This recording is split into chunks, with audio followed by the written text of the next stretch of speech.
We're down at the FP Reach conference in Vancouver. We're talking with Gary Vaynerchuk, who will be actually speaking here shortly. Thanks for talking with us. Yeah, thanks for having me. So for the viewers out there, maybe give a 1-minute Reader's Digest version of who Gary Vaynerchuk is. Oh man, I like to make it so much longer than 1 minute. I'm an entrepreneur. First and foremost, grew a very large e-commerce wine business in the United States and leveraged that, started a wine show, kind of made me internet famous, amassed 1 million followers on Twitter, leveraged that to some books, and now run a social media agency that works with Fortune 500 companies to leverage this new phenomenon. So that's very interesting. You came at the internet, I guess, from a content perspective then.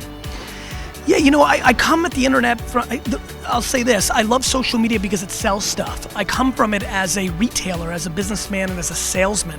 I've recognized that content is the driving force, while context is the secret weapon. And what I mean by that is actual engagement and community management. How about the crazy notion of actually caring about the people that want to talk to you? This wild thing. I spend a lot of time of giving a crap about the end consumer.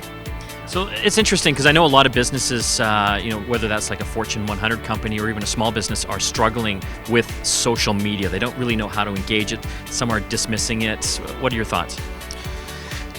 Anything that allows you to have a relationship with the end user, whether you're in a B2B world or a B2C world, seems to me like the right thing. The problem and the thing that everybody's struggling with is it takes time. And it's hard. And to me, that's great because it eliminates a lot of the pretenders. What we're substituting dollars with, you used to be a small business, you couldn't compete with the big guys because they had more money. Now, what we're seeing is an opportunity to actually reach the end consumer, but you have to use time and effort and go to sleep at 4 o'clock in the morning if you want it. To me, that's amazing. That's very capitalistic, very opportunistic. And so, for me, very honestly, you want me to give you the real answer? I have no interest in convincing people that this thing is real or making them spend more time on it, because the more they don't, the more I get. And that's something that I am obsessed with, the way I play this game. Yeah. Social media experts scare the out of me. Like, if you never sold anything, I don't trust you. So if you could give a business some tips, what would they be? So I'm writing a book called Jab, Jab, Jab, Jab, Jab, Right Hook, and it's my thesis. Were you drunk when you? No, though my publisher's debating how many jabs I can slip in there. But I'll go direct to consumer if they don't agree. The world's changing. I think the fact of the matter is that you need to create context. Engage, buy permission, show the consumer that you care, and then understand how to put out the content in this new world. Too many people are treating social media like email newsletters or like banner ads. I equate it to what happened in the 40s and 50s in television. If you go look at the first 100 television commercials, they were radio ads read into a camera. We didn't understand there was a new technology. We didn't know how to story tell on that. That's what's happening with social right now. Businesses don't know how to storytell on Pinterest or Tumblr. They don't know how to storytell on Facebook. They just push stuff out. Nobody cares, becomes spam. The science of that is what I spend all my time with. How long can a video be? What filter should I use to make more people actually see the picture on Instagram? Those are the battles and the science and the creative opportunities for businesses. Some businesses are saying it's becoming so fragmented as far as the marketing and advertising is concerned. There's like 3 million different things to do. Yeah. But right? That's the reality, right? Like, you can't fight the market. Like, no.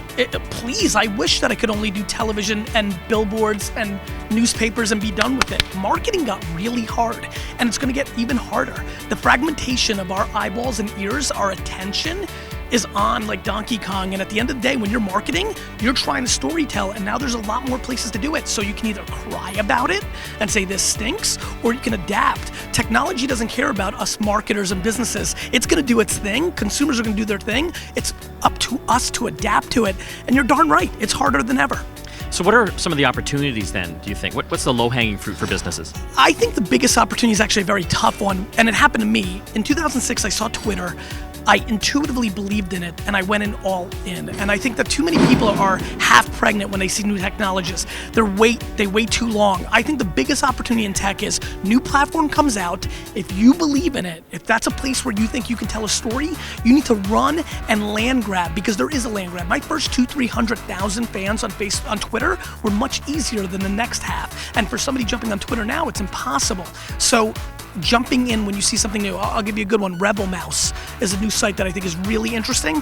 If you believe in that, you jump in, you're gonna get more followers. Very cool. And so what's next for you? You've got your own agency, you're writing a new book. What do you see the future for you? I mean, my only real real ambition is to buy the New York Jets. So I'm not quite sure what I'm going to do next, but I know why I'm doing it professionally. And so, I've done some really good angel investing, maybe a fund, maybe a TV show. I don't know, anything that I feel is strategically smart for me to amass wealth and opportunity to buy the New York Jets is what I'm going to do. If you do a TV show, you know who to talk to, right? I sure do. Figured it out. Thanks, Brooklyn. Gary.